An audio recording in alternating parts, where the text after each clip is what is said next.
Itu kisah atau cerita yang isinya kebanyakan kisah tentang Fir'aun dan Musa, antara kerajaan Fir'aun dengan Bani Israil. Juga ada kisah mengenai Korun dan Haman. Itu 3 serangkai yang memiliki kekuatan luar biasa. Yang Fir'aun ini merasa khawatir, takut nanti kerajaannya akan dikalahkan, diambil alih oleh Bani Israil. Maka membuat keputusan anak laki-laki yang lahir di Mesir itu tidak dibiarkan hidup, yang anak-anak perempuan biar terus hidup, sehingga nanti tidak ada anak laki-laki yang kemudian menjadi dewasa yang akan mengalahkan, yang akan mengambil alih kerajaan Fir'aun. Tapi ternyata Allah mengilhamkan kepada ibu Musa supaya Musa yang lahir laki-laki ini dihanyutkan di sungai Nil. Akhirnya dipungut oleh keluarga kerajaan, kemudian dibesarkan di keluarga kerajaan. Kalau Musa umur 19 tahun maunya melerai 2 pemuda yang berkelahi, ternyata pemuda yang dipukul oleh Musa ternyata sesuku dengan Fir'aun, namanya suku bangsa Kipti. Kemudian para penguasa sedang berunding, sedang membicarakan akan membunuh Musa. Kemudian ada yang memberitahukan kepada Musa, Musa terus pergi meninggalkan kerajaan Fir'aun di Mesir, pergi menuju ke negeri Madian. Sampai di Madian ada orang-orang yang meminumkan kambingnya.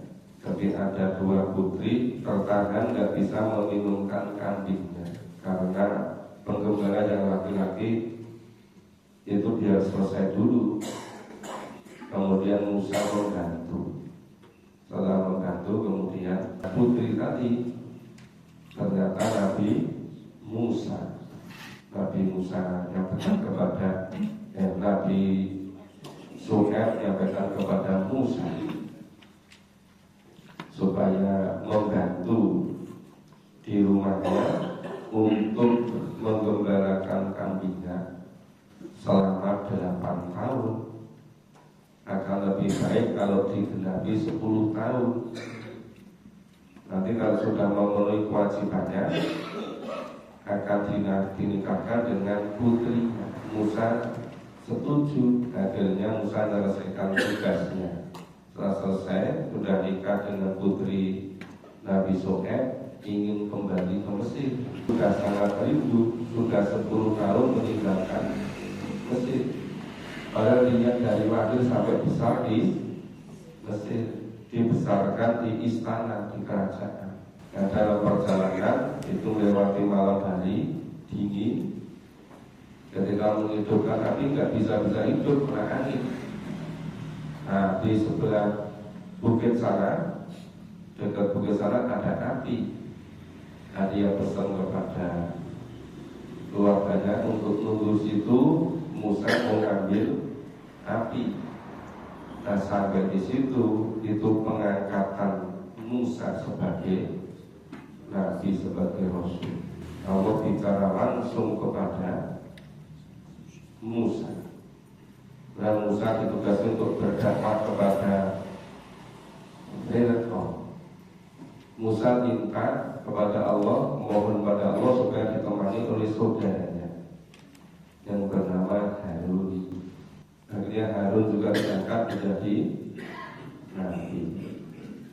Nah, secara singkat kisahnya, kemudian Musa dan Harun menang karena Fir'aun dan seluruh bala tentaranya tenggelam di laut. Kemudian Musa mewarisi kekuasaan yang ada di Mesir. Nah, kisah ini, kisah Musa dengan Fir'aun, dengan Nabi Syuaib, itu diwahyukan kepada Rasulullah. Itu yang kemudian Rasulullah menerima wahyu disampaikan pada sahabat. Itu yang menjadikan optimis bahwa Nabi Muhammad dan orang-orang yang beriman itu berada di Mekah itu dimusuhi terus oleh orang-orang kafir, oleh orang-orang musyrik, para pembesar-pembesarnya. Ada Abu Jahal, ada Abu Lahab, ada Al-Walid bin Mughirah, orang kaya raya, tapi menggunakan kekayaannya untuk memusuhi Nabi, untuk menghalangi dakwah Nabi. Nah, dari kisah itu Nabi Muhammad sudah mulai merasakan perlunya meninggalkan Mekah. Sebagaimana kisah Musa meninggalkan Mesir, kemudian kembali bisa menguasai Mesir, bisa menguasai raja yang dulu dipimpin oleh Fir'aun. Itu yang menginspirasi, yang menjadikan Nabi dan orang-orang beriman itu menjadi optimis, menjadi yakin, seyakin-yakinnya bahwa suatu ketika nanti kalau memang sudah tidak memungkinkan lagi dakwah di Mekah karena selalu dimusuhi, sampai perjalanan berikutnya ternyata rumah Nabi dikepung, Nabi akan dibunuh, kemudian Allah merintahkan untuk hijrah. Tapi Nabi dan orang beriman sudah penuh optimis karena sudah Allah mewahyukan ayat-ayat surat-surat seperti ini.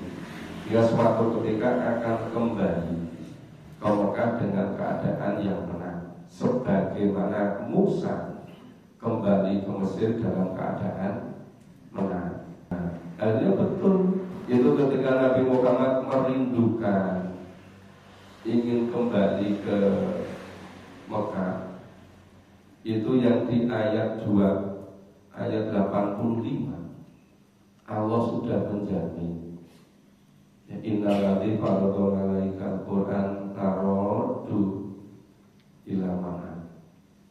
Padahal surat ini sudah turun jauh sebelum Nabi hijrah.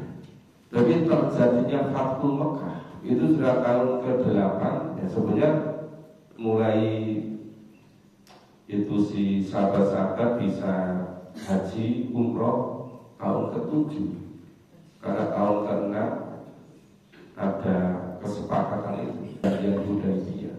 Tapi Nabi baru kembali ke Mekah itu tahun ke-9. Itu terjadi waktu Mekah, segala macam bentuk-bentuk sesembahan Allah yang ada di Ka'bah dan sekitarnya dibersihkan semua. Coba ini luar biasa.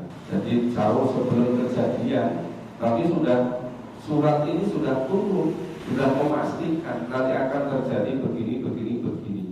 Nah, ini seharusnya juga menginspirasi orang-orang yang beriman. Harus yakin ketika mengajak kepada tuntunan Allah dan Rasul, kepada Al-Quran dan As-Sunnah di suatu tempat itu mengalami gangguan, mengalami situasi yang tidak memungkinkan.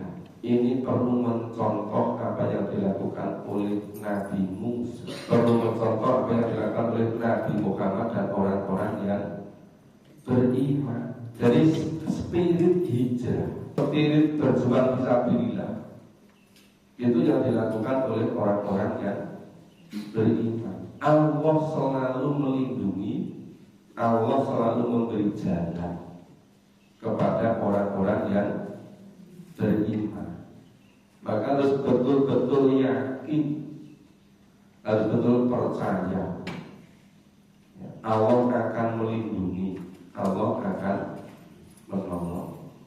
Nah, ini sekilas secara keseluruhan esensi isi dari surat Al-Qasas. Biasanya sebelum kita bahas suatu surat dikasih pengantar dulu di depan, terus nanti kita memahami ayat per ayat. Nanti di ujung akhir itu disimpulkan kembali supaya kita betul-betul memahami arah alur isi dari setiap surat yang kita baca, yang kita pahami, supaya kita memahami Al-Quran itu secara lengkap, secara kafah, tidak parsial. Maka yang perlu bersabar, harus tabah, harus istiqomah. Syaratnya tidak mudah kena pengaruh yang macam-macam, tidak mudah jenuh, tidak mudah putus asa, tidak mudah tergoda oleh kegiatan-kegiatan yang lain. Seringkali itu merasa kalau memahami Quran nggak ada habisnya, besok masih bisa. Tapi kalau acara yang lain itu cuma sesekali, kemudian didahulukan. Itu yang menyebabkan memahami Qurannya tidak lengkap. Misalnya memahami surat Qasas pas ayat 1 sampai ayat 12 nggak datang. Nanti datang mulai ayat 14 misalnya. Nggak tahu bagaimana kisah awalnya Musa. Tahu-tahu kemudian bagaimana Allah memberi ilham kepada ibu Musa. Lalu nanti misalnya ayat 20 sampai ayat 28 nggak datang. Nah, setelah Musa kecil ini dihanyutkan di Sungai Nil, kemudian terus nggak tahu kelanjutannya. Karena ketika membicarakan memahami ayat 20 seterusnya nggak datang. Terus nanti begitu. Akhirnya apa? Mengetahuinya pemahamannya tentang kisah, tentang surat, tentang Al-Quran itu terputus-putus, terpotong-potong. Itu kalau terkait dengan kisah, apalagi terkait dengan keimanan. Karena iman kepada kehidupan di akhirat yang kekal, yang selama-lamanya, itu yang dikisahkan pada surat-surat yang diturunkan sebelum Nabi Hijrah. Itu nanti kalau datangnya nggak istiqomah, juga lubang-lubang, terputus-putus, itu menjadi tidak bulat pemahamannya terhadap Al-Quran. Maka kalau bisa diupayakan jangan merendahkan memahami Quran. Besok-besok masih bisa. Tapi kalau melihat perayaan ini kan cuma sesekali, pas musim-musim mau menjelang puasa, akhirnya nggak ikuti kajian. Terus nanti ini menjelang akhir Ramadan juga banyak acara, banyak perayaan-perayaan, meninggalkan juga memahami Quran. Itu menyebabkan tidak lengkap. Kalau tidak lengkap, itu keimanannya juga tidak begitu kuat. Bapak Ibu bisa mengambil hikmah sahabat-sahabat Nabi yang mengikuti perjuangan Nabi semenjak di Mekah, seperti Abu Bakar As-Siddiq, Ali bin Abi Thalib, Bilal bin Rabah, keluarga Yasir, anaknya berat Ammar bin Yasir, Abu Bakar, Utsman, Abdurrahman bin Auf dan seterusnya. Itu keimanannya luar biasa kuat, karena selalu mendapat merupakan wahyu yang diterima Nabi, kemudian Nabi menyampaikan terus menerus. Itu berbeda sekali dengan yang Islamnya itu sama-sama di Mekah, tetapi ketika sudah terjadi Fathul Mekah, akhirnya seperti terpaksa. Kalau nggak ngikutin Nabi Muhammad nggak ada temannya, semuanya sudah ikut. Tapi kalau ikut sebetulnya belum ada fondasinya. Akhirnya ya ikut-ikut, dan modal sekarang ya rubuh-rubuh gedang.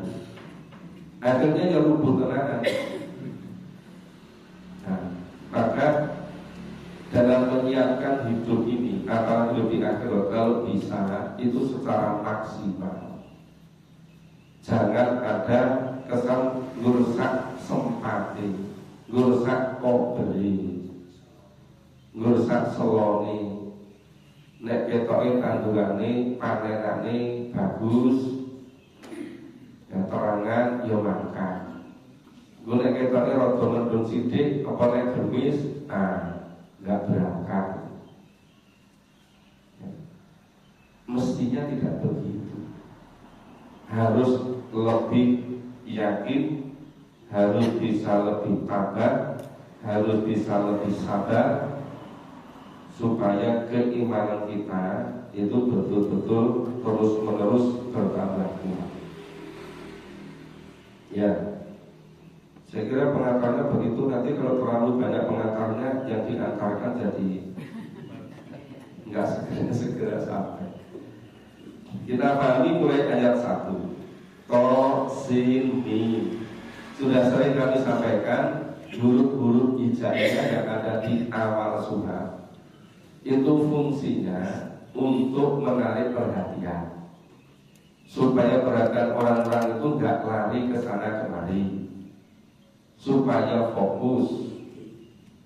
Sehingga para wali, misalnya Sunan Kalijaga ketika bikin cerita kisah di wayang, itu sebelum menyampaikan ceritanya itu pakai suluk dulu. Misalnya gunakan kata bung gitu kan. Nah, itu supaya perhatian orang itu ngumpul. Setelah itu baru cerita gitu. Nanti diselangi lagi begitu gitu kan. Itu wali itu mengikuti gaya Allah menurunkan wahyu kepada Nabi Muhammad. Maka huruf-huruf hijaiyah ada yang 1 huruf, ada yang 2 huruf, ada yang 3 huruf, ada yang 4 huruf, ada yang 6 huruf. Itu fungsinya seperti itu. Itu menunjukkan bahwa wahyu yang diturunkan itu sangat penting. Nah, biasanya terkait dengan Al-Quran, terkait dengan mukjizat Al-Quran, terkait dengan mengimani Al-Quran. Itu seringkali di awal surat begitu, termasuk di surat Al-Qasas. Ya tilka ayatul kitabil mubin. Ini adalah ayat-ayat kitab Al-Quran yang nyata, mubin, yang nyata. Ini adalah ayat-ayat kitab Al-Quran yang nyata, nyata dari Allah. Yang orang-orang kafir, tokoh-tokoh kafir itu sampai mereka terus-menerus rundingan di antara mereka untuk membatasi, untuk membentengi supaya dakwah Nabi itu nggak berkembang. Itu mereka sampai berusaha mencari sebetulnya yang diterima Nabi Muhammad kasih nama apa. Di antara mereka katakan, wah itu sihir itu. Dan kalau mereka katakan, wah itu syair-syair yang diperoleh dari orang-orang terdahulu. Ada yang katakan itu perkataan manusia biasa. Malah sampai ada yang katakan, oh Nabi itu bukan hanya penyair, bukan hanya sastrawan, malah menganggap orang gila. Itu sama sekali tidak betul. Maka di awal surah disebutkan tilka ayatul kitabil mubin. Ini adalah ayat-ayat Al-Quran yang nyata dari Allah. Walaupun sampai sekarang banyak tokoh-tokoh dunia, tokoh-tokoh Islam kena pengaruh tidak meyakini kebenaran Al-Quran. Banyak di antara mereka tokoh-tokoh dunia, pemimpin-pemimpin, ya, itu mempelajari Al-Quran tapi tidak meyakini kebenarannya. Tapi Quran sebagai objek ilmu pengetahuan, nggak meyakini kalau itu dari Allah, nggak meyakini itu sebagai pedoman hidup, sebagai petunjuk hidup, sebagai jalan hidup, tapi sekedar sebagai ilmu pengetahuan. Itu di mana-mana dibuat pusat-pusat studi Islam di dunia, di negara-negara maju, di sebagian besar dunia ini diadakan. Tapi sekedar Quran sebagai objek ilmu pengetahuan, tidak meyakini Quran sebagai wahyu, Quran sebagai mukjizat, Quran sebagai pedoman hidup. Natlu alaika min nabai Musa wa Fir'aun bil haq. Kami Allah membacakan kepadamu Nabi Muhammad. Allah memerintahkan kami tugaskan pada malaikat untuk membacakan wahyu kepada Nabi sebagian dari kisah Musa dan Fir'aun dengan benar bil haq. Jadi kisah ini, kisah Musa dan Fir'aun itu dibacakan oleh malaikat kepada Nabi dengan benar.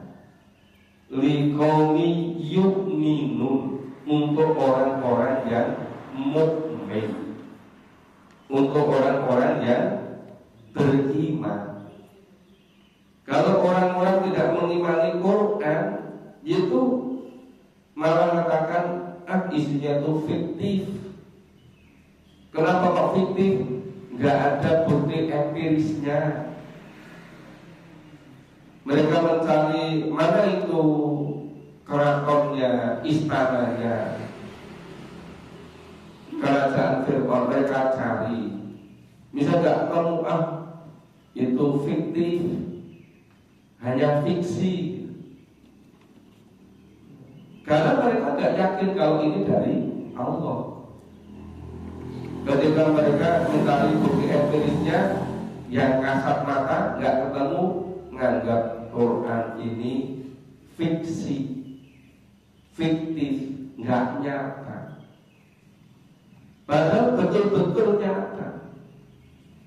Nah, ini bedanya orang yang yu'minu dengan orang yang tidak yu'minu atau kafiru, yang mengingkari. Inna fir'auna ala fil ard. Sesungguhnya Fir'aun telah berbuat sewenang-wenang di bumi. Ala fil ard, berbuat sewenang-wenang,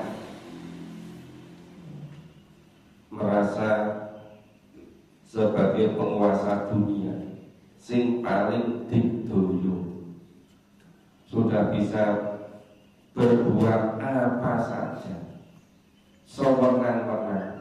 Sepertinya kalau model sekarang ya seluruh pusat-pusat kekuasaan sudah di bawah kekuasaannya, sehingga tidak khawatir apa-apa, nggak akan ditangkap oleh KPK, oleh Irjen, BPK, BPKP, kepolisian, kejaksaan, kehakiman, semua sudah berada di bawah kekuasaan.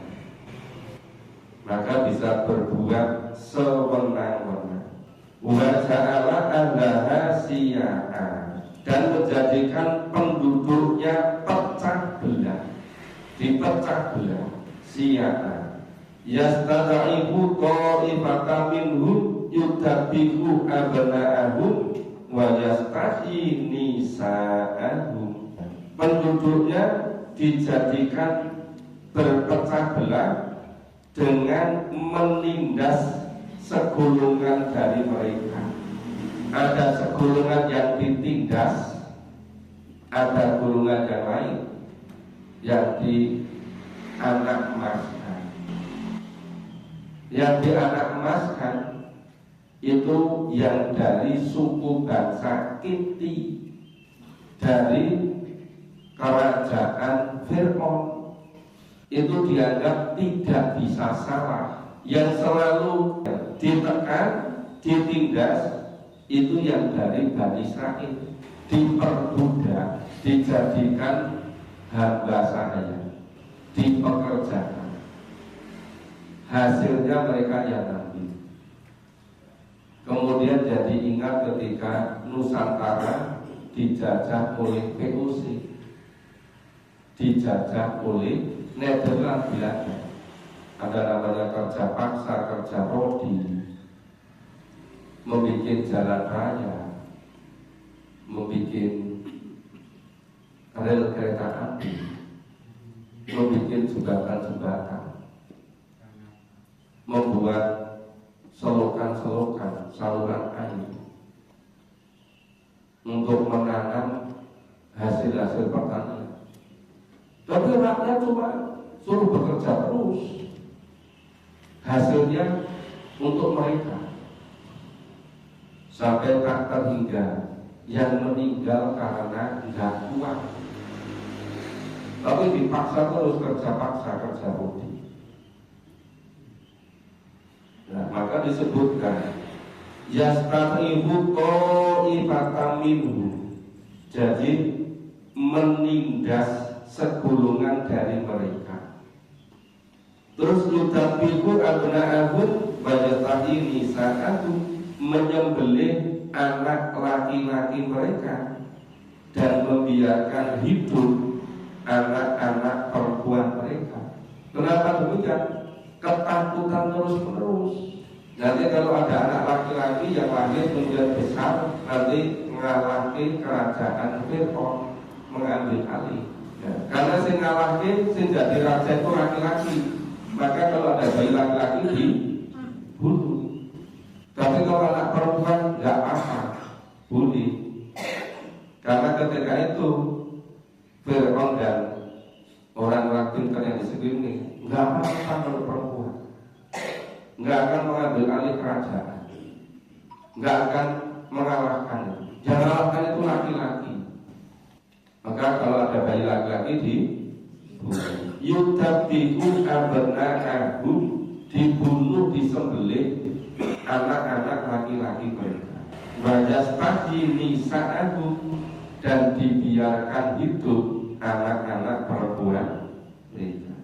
Innahu kana minal mufsidin, sesungguhnya Fir'aun itu termasuk orang-orang yang berbuat kerusakan. Mufsidin, berbuat kerusakan.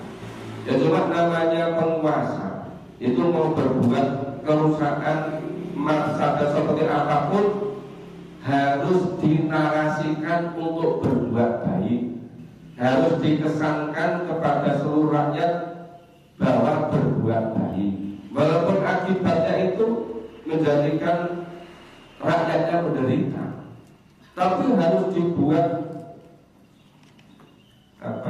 dikemas seakan-akan baik, seakan-akan mensejahterakan, memakmurkan, dikemas dengan program-program, dengan kata-kata yang menggiurkan. Terus semua orang itu terhipnotis, ngikuti. Tapi ternyata ketika sudah 5 tahun, 10 tahun, 15 tahun, loh, kok ini jadi ini berulang-ulang terus. Karena itu bisa berbuat sewenang-wenang. Karena seluruh kekuatan sudah ada pada satu kelompok tertentu. tidak ada penyeimbang, tidak ada balansis. Ini terjadi sejak zaman dulu kala di kerajaan-kerajaan dan masih terus berjalan. Ya, kalau dulu terjadi kerajaan-kerajaan, sekarang di republik yang sistemnya demokrasi tapi bisa jauh lebih otoriter dari yang kerajaan. Itu terjadi. Jadi ternyata itu hanya bungkus luarnya, tapi esensinya itu bisa jauh lebih otoriter daripada yang kerajaan. Itu dikisahkan terus terjadi seperti itu. Makanya biasanya orang-orang yang betul-betul mencermati memahami Quran itu melihat terjadinya zaman-zaman ini, orde-orde ini, itu tidak begitu terkejut. Sudah sejak dulu kala yang begitu berulang-ulang. Yang cuma kemasannya saja, casingnya saja yang berubah-ubah, tapi esensinya tetap merugikan mayoritas penduduk. Ya, makanya kalau tidak mengacu, memahami, menerapkan tuntunan Allah dan Rasul, tidak bisa mencapai kemakmuran, kebahagiaan, kesejahteraan. Ya, itu paling hanya kelompok tertentu yang menguasai, yang memonopoli. Tapi sebagian besar rakyat itu hidupnya susah.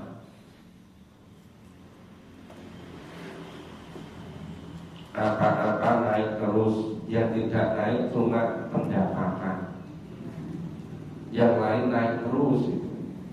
Sampai lama-lama kemampuannya semakin menurun, karena mereka buat sistem diterapkan, mayoritas rakyat harus dibikin sengsara terus, dibikin bangkrut terus. Terus solusinya apa? Itu dengan bantuan-bantuan yang bersifat instan, ya, bantuan makanan, sayur-mayur, buah-buah itu. Maka ketika dibiasakan, ya, yang belum ada itu, yang memberi bantuan, menjelaskan, memahami isi Al-Quran. Lalu selalu itu menjadi kunci dari segala. Kalau orang itu mau memahami isi Al-Quran, itu nanti akan tahu mana yang benar, mana yang salah. Itu menjadi modal hidup yang tiada taranya, tiada tandingnya. Makanya ketika saya ngajak, ayo kita fokus dulu memahami Quran, itu banyak juga yang itu tidak simpati. Quran gak menyebabkan marah, gak menghilangkan lapar, gak menghilangkan dahaga. Maksudnya langsung makanan itu bisa langsung dirasakan. Makanya di mana-mana kalau pengajian kok yang dipahami Quran nggak menarik, tapi pengajian kok ada door prize-nya, ada makanan minumnya, itu menarik itu. Syukur ada door prize-nya itu haji atau umroh gitu kan, atau mobil gitu. Itu lebih menarik lagi. Karena apa? Karena di bawah alam sadarnya seakan-akan yang dibutuhkan itu hanya materi. Karena sebetulnya yang menentukan itu kebutuhan keimanan, kebutuhan kejiwaan, kebutuhan rohani. Itu sudah mulai banyak di mana-mana. Kalau memberikan makan gratis, minuman gratis, kemudian bahan makanan gratis sudah mulai banyak. Tapi yang belum banyak memahamkan isi Al-Quran secara gratis. Itu yang belum banyak yang mau. Padahal kalau belum tertarik memahami Quran ya sampai kapanpun itu masih sangat lemah, masih sangat mudah diperalat. Ibaratnya hanya mengikuti kemana arah angin. Anginnya berhembus ke utara, ikut lari semua ke utara. Angin berhembus ke selatan, ikut semua ke selatan. Nggak punya jati diri. Kalau digambarkan seperti samudra, itu ada buih di permukaan laut, ada karang. Lalu buih di permukaan laut sebanyak apapun, dia hanya terombak-ambing oleh ombak, oleh arus angin. Nggak punya jati diri. Tapi kalau karang tetap ada di situ, walaupun di tempat badai, angin, gelombang ini tetap ada di situ. Memahami Quran itu sebetulnya membawa kepada kemandirian, karena kekuatan iman itu. Maka kalau awal-awal ya saya kira wajar, dia masih pokoknya pakai yang disenangi dulu secara materi. Tapi seharusnya ke depan harus sudah saatnya yang betul-betul bisa membedakan menjaga diri itu Quran. Bahwa materi digunakan sebagai sarana iya, tapi yang inti, yang esensi Al-Quran. Itu sudah banyak kan kalau pengajian hari Minggu di sana itu banyak yang datang itu karena ada ini. Tapi nanti kalau nggak ada ya nggak datang lagi. Nah, itu kemudian esensi Qurannya tidak menjadi prioritas, yang jadi prioritas kebutuhan materi. Kenapa demikian? Karena sistem yang mengharuskan begitu memang kekurangan. Kalau nggak begitu, tidak bisa tercukupi kebutuhan pokok. Nah, bahkan yang bisa memperbaiki sistem itu karena memahami Quran. Itu terus mata-mata seperti itu. Dan nuridu an tamunna 'alal ladzina stud'ifu fil ardh. Dan kami Allah hendak memberi karunia kepada orang-orang yang ditindas di muka bumi. Jadi Allah nanti yang akan memunculkan orang-orang pada zamannya yang akan membebaskan dari perbudakan, dari penindasan. Terjadi penindasan di Mesir, Allah memunculkan Nabi Musa. Penindasan, kerusakan di Mekah dan di sekitarnya, dunia pada umumnya, Allah mengutus Rasulullah. Jadi pada suatu zaman, pada suatu orde, era, ketika sudah terjadi penindasan yang luar biasa seperti itu, ini jaminan dari Allah di ayat 5.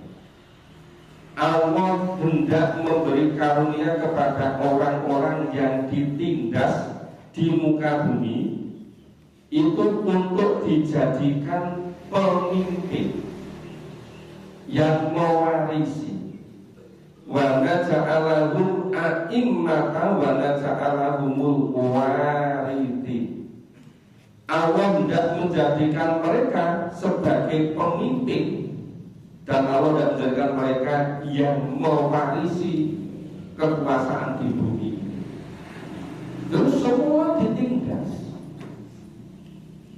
tapi dengan pertolongan Allah kemudian memimpin. Ini kalau kita nggak yakin betul ayat 5 ini tidak dijak memahami Quran ini aman-aman. Kita ini abot kan. Seperti siang hari jam 2, jam 1 siang, panas luar biasa, diajak keluar jalan itu. Itu belum melakukan sudah capek semua. Katanya awan-awan apa? Saking merasa beratnya, bebannya tidak keturunan. Tapi kalau kita yakin sama firman Allah ini, ayat 5 ini, tidak ada yang tidak mungkin bagi Allah. Jadi kalau era sekarang, zaman sekarang akan muncul orang-orang yang sadar pentingnya memahami Quran, akan terjadi. Kalau memang yakin betul ya. Maka banumah kita lahum fil ar, dan kami Allah akan teguhkan kedudukan mereka di muka bumi. Diteguhkan. Allah yang menolong, Allah yang melindungi, akan diteguhkan di muka bumi. Wa nuriya fir'auna wa hamana wa junudahuma minhum ma kanu ya'malun. Dan akan kami perlihatkan kepada Fir'aun, kepada Haman beserta seluruh tentara-tentaranya apa yang selalu mereka khawatirkan terhadap mereka. Yang mereka khawatirkan apa? Kerajaan Mesir Fir'aun diambil alih oleh orang yang Allah pimpin. Ya, ini baru mukadimahnya, baru sampai ayat 6. Sudah surut ya.